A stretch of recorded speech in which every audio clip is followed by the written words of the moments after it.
Are you sick of being looped for minutes at a time? Sick of gens just flying without contest? Perhaps well executed mind games can help.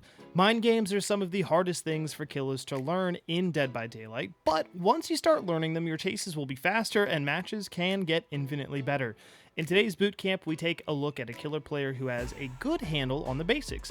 We can see that here in their chases, where they're looking for survivors, and we can even see a glimmer of beginner mind games at some of the smaller tiles, but overcommitting to a tough chase that went on too long ended up sealing their fate. So here's what you could do to prevent this in your matches.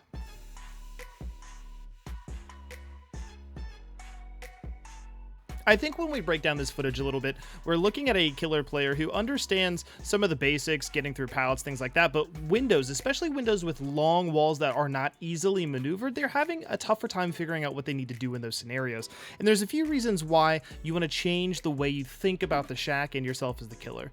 Look, simply put, if you are looping the survivor and giving them this fast vault at the shack every single time, you will literally just have to waste the time, lock the window, and then go eat the pallet.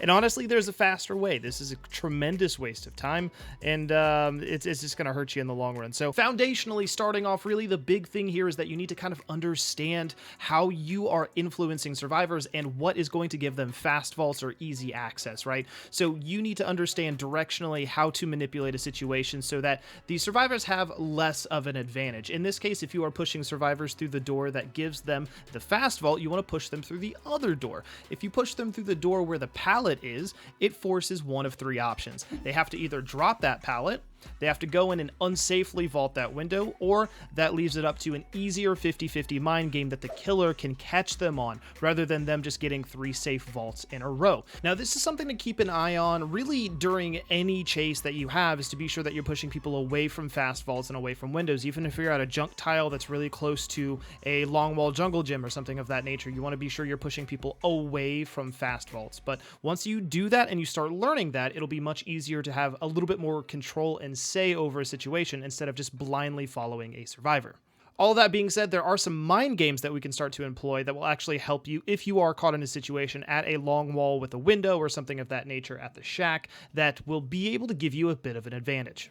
Realistically, what you want to do when you're playing killer at the shack or against any long wall is use your red light to your advantage. Remember that as a killer, you can't see it, but you have a red stain. So showing up to doors like this, just peeking right up there, may induce a lot of survivors to go ahead and make that vault to slow vault to fast vault. They may leap that window and you can catch them on the other side by doubling back this way. The big thing here is that you induce the survivor to do something specific. You don't hope or guess for it, but you are using your force and your presence to push them out the window. The other part of this here is that you can get them to, by doing this, run the shack in the opposite direction, which in this case looks clockwise. You want them to go in through the pallet and try to hit the window that way instead of getting that fast vault that we previously talked about. And this is going to give you a lot more of an advantage. It gives you a lot more you can mind game with.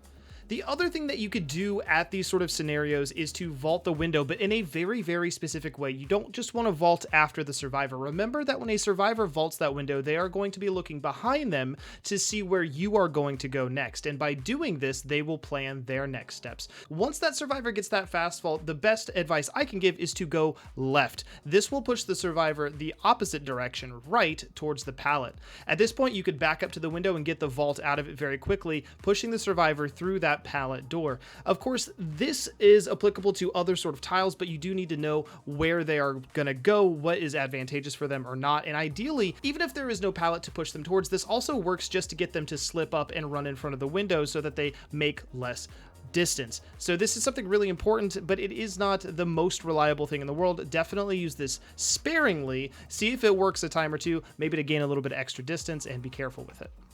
Of course, there are a myriad of other layers of mind games. These are not all the mind games you can do. There's a lot more that could be done here, but I think these are the basics, the simplest ones to really start with and start to hone in on before you can grasp any of the sort of more higher layered concepts. And remember that mind games are 50-50s. Really observe your opponent, see what they're doing, see if they're calling your bluff or not, and don't be too consistent in what you do, because you eventually will teach survivors how to counter you if you are too consistent. Be sure you switch up your tactics and really keep them staggered. So what do you guys think of this video? Of course, shout out to anybody who's participating in the boot camps. If you want to be in the boot camp, check us out on Friday on Twitch. Signups go live in our Discord Friday afternoon, and I'll be praying to the entity to see you guys there.